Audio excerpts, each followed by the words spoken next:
வணக்கம். I am doctor Vijayakumar, keyhole brain and spine surgeon, neuro one hospital. So இப்போ பார்க்குற patient ஏற்கனவே ஒரு டைம் ஒரு இடத்துல ஆப்ரேட் பண்ணியிருக்காங்க. வெளியே அங்கே ஆப்ரேட் பண்ணியிருக்கிறப்போ அவங்களுக்கு வந்து முழுசாக குணமாகலை. அவங்களுக்கு ஒரு ரெண்டாவது ஒப்பீனியன் வேணுங்கிறதுக்காக வந்தாங்க. அதில் நம்ம அவங்களுக்கு ஸ்கேனில் எடுத்து பார்க்குறப்ப அந்த கட்டி மீதி இருந்தது. ஸோ அது இல்லாமல் அவங்க எலும்பு அங்கே வைக்கல, அந்த எலும்பு இல்லாமல் இருந்தாங்க மேல் தலையில். ஸோ அவங்க வந்து அந்த கட்டியை முழுமையாக எடுத்துக்கணும், அதுவும் இல்லாமல் அந்த எலும்பு அந்த தலையை நம்ம ஃபிக்ஸ் பண்ணணும் அப்படிங்கிறது அவங்களோட ரெக்வஸ்ட்டாக இருந்துச்சு. ஸோ நம்ம ஸ்கேனை பார்த்துட்டு அவங்களுக்கு மீதி இருக்கிற கட்டியை கம்ப்ளீட்டாக எடுத்து அந்த இடத்துல எலும்பையும் ஃபிக்ஸ் பண்ணிட்டோம்.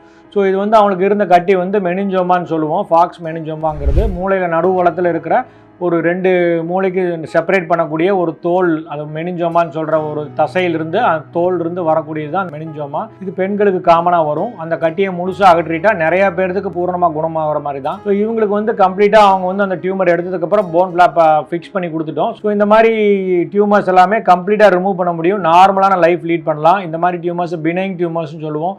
இது கிட்டத்தட்ட ஆப்ரேட் பண்ணிட்டா க்யூர் ஆகி நம்ம நார்மலான லைஃப்பை லீட் பண்ணலாம். ஆப்ரேஷன் பண்ணதுனால அவங்களுக்கு வாழ்க்கையில் வந்து பேஷண்ட் மாதிரி நோயாளி மாதிரி எந்த விதத்துலையும் இருக்க மாட்டாங்க.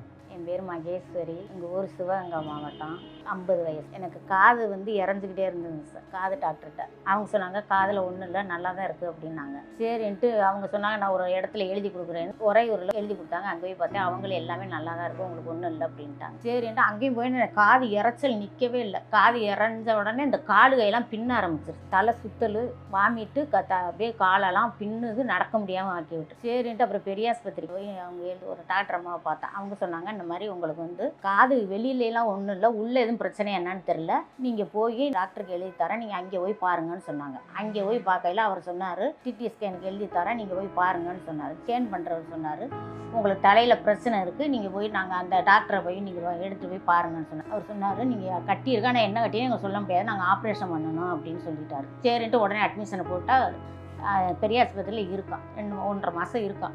இருந்து ட்ரீட்மெண்ட் சுகர் வேறு இருக்குன்னு அவங்க சுகர்னால எனக்கு ஆப்ரேஷன் பண்ணவே முடியல. 350 பரவாயில்லைன்னு கூட்டி கொண்டு பண்ணிட்டாங்க. நல்லா பண்ணினாங்க, அவங்க குறையெல்லாம் சொல்ல முடியாது, நல்லா பண்ணினாங்க. பண்ணின உடனே எனக்கு இன்ஃபெக்ஷன் ஆயிடுச்சு. இன்ஃபெக்ஷன் ஆகினா சலை வச்சு நீராக வடிய ஆரம்பிச்சு சலம் வச்சிருச்சு. அப்புறம் எங்கள் ஊரில் சொல்லிட்டாங்க நீங்கள் இங்கே வாங்க, நம்ம போய் ஆஸ்பத்திரியில் வேற பார்க்கணுன்னு என் பையன் வர சொல்லிட்டான். அங்கே பார்க்கையில் இன்ஃபெக்ஷனாக நாங்கள் எடுத்து சரி பண்ணி விட்டுருவோம் அப்படின்னு சொல்லி அங்கே மீனாட்சியில் பார்த்துட்டாங்க. அங்கேருந்து நல்லா வந்துட்டேன். வந்த உடனே அப்புறம் திருப்பி இன்னொரு கட்டி இருக்கும், உங்களுக்கு ஆப்ரேஷன் பண்ணணும்னு மீனாட்சிலையும் சொன்னாங்க. இங்கேயும் பெரிய ஆஸ்பத்திரிலையும் சொல்லிட்டாங்க. அதை வந்து நீங்கள் கரைக்க முடியும் அப்படின்னு சொன்னால் நீங்கள் தஞ்சாவூருக்கு எழுதி தரான்.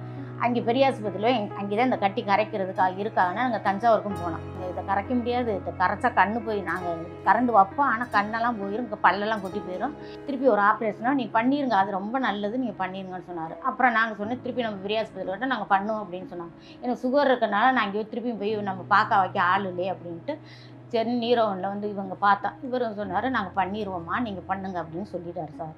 அப்புறம் அட்மிஷனை போட்டாங்க சார். முதல் நாள் நைட்டு தங்கியிருந்தான், காலையில் மறுநாள் கூட்டி போய் ஆப்ரேஷனாக நல்லபடியாக முடிஞ்சிருச்சு. ஐசியூவில் 1 நாள் இருந்தான். அப்புறம் வார்டுக்கு அனுப்பிட்டாங்க. அங்கே ஒரு 3 நாள் இருந்தான். 5ஆவது நாள் வீட்டுக்கு போய்ட்டு நல்லா இருக்கேன், இப்போ எந்த பிரச்சனையும் இல்லை.